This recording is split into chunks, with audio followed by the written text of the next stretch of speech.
Buenas tardes, mi gente de YouTube. Hope everyone's doing well. Long time no see again. Wanted to make a video. I wanted to make this video since last year and talk about the atmosphere that is in Mexican Independence Day in Chicago.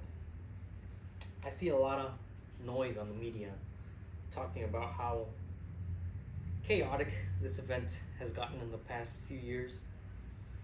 And chaotic, I believe, is the right word. Now we've seen in the past couple of years.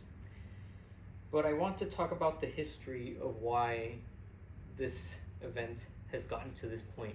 This goes back way before the pandemic. Flashback to 2016. 2016, where we had Donald Trump running for the presidency. Political tensions were high. And then you get Donald Trump saying his famous line about immigrants. This. When Mexico sends its people, they're not sending their best. They're not sending you. They're not sending you.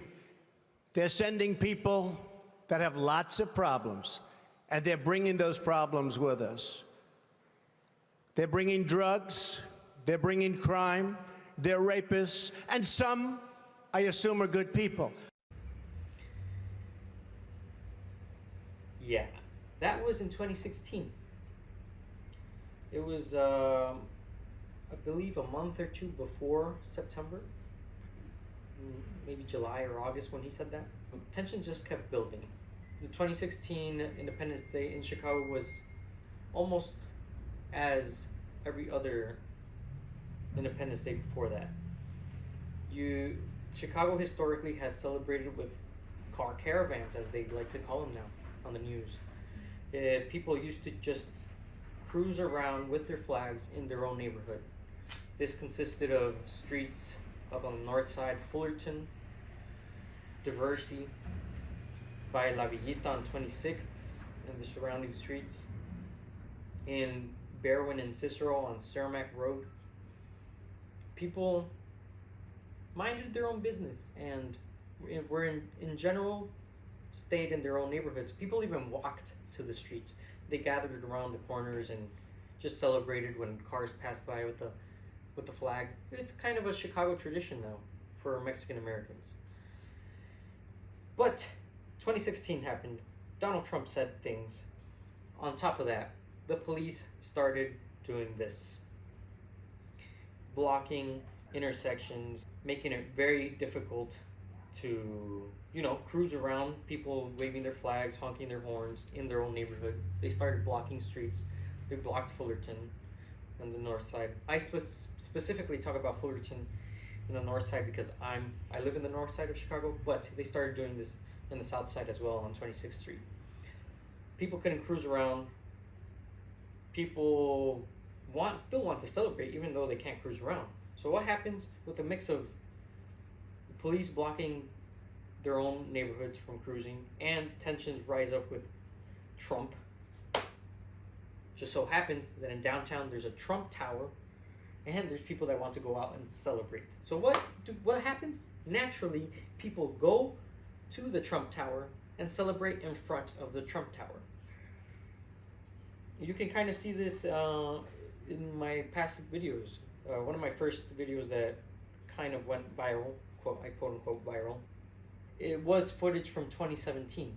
I published that in 2018, and those events happened in 2017. It was the first time that people kind of started going to downtown. As things, obviously, social media spreads things like wildfire. As the years progressed, more and more people started to head downtown. 2019 was a big year. That year, it was fairly good downtown in terms of how things flowed. The police kind of did a one-way of Michigan Avenue. Traffic kind of flowed out of the loop into North Michigan Avenue and out to the expressway. Kind of a one-sweep deal. And it was fun. No gridlock, no big controversies, nothing. The traffic was actually flowing and people were having fun. It was nice. Come 2020, pandemic time. Another thing that has added to the chaos for these days. Pandemic caused, obviously, a lockdown, a world lockdown. People in September were still mostly working from home or unemployed or things like that, laid off. So people had, well, free time. The actual Independence Day parade that gets held down in La Villita got canceled. People wanted to celebrate. People wanted to socialize. So what happened?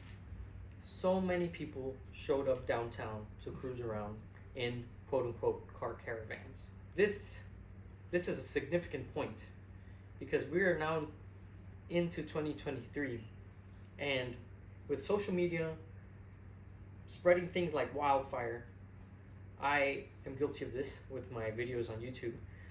More and more people just want to show up. I had a person from somewhere out of state message me asking me details about, Mexican Independence Day in Chicago. And I explained to everyone, I don't organize anything. I just, state in general, people like to be here and here at this and this time. The police now know about it, so,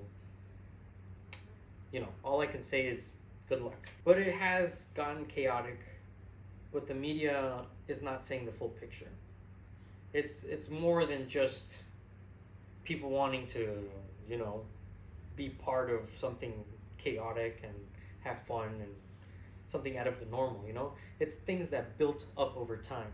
The police blocking neighborhoods. Trump, with his comments back in 2016.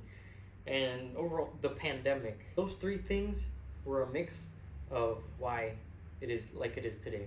As for what should happen in the future, in terms of politics, I don't know. Short-term solution would obviously, I keep saying in comments on Facebook where the news publishes things, I keep commenting, a very common sense solution is to open up cruising in people's neighborhoods. As a transportation engineer, you don't even have to be an engineer. It just makes sense. People will distribute more evenly if you could cruise in your own neighborhood. Like, I'm kind of lazy. I don't want to go all the way downtown just to, where everyone is. Like, if people are in my own neighborhood celebrating, I would much rather be in my own neighborhood than to drive almost 9 miles to downtown. But that's just me. Anyway, thank you guys for watching. I hope you guys all have a safe and fun Mexican Independence Day weekend. No queda más que decir que viva México. Que estén bien. Gracias.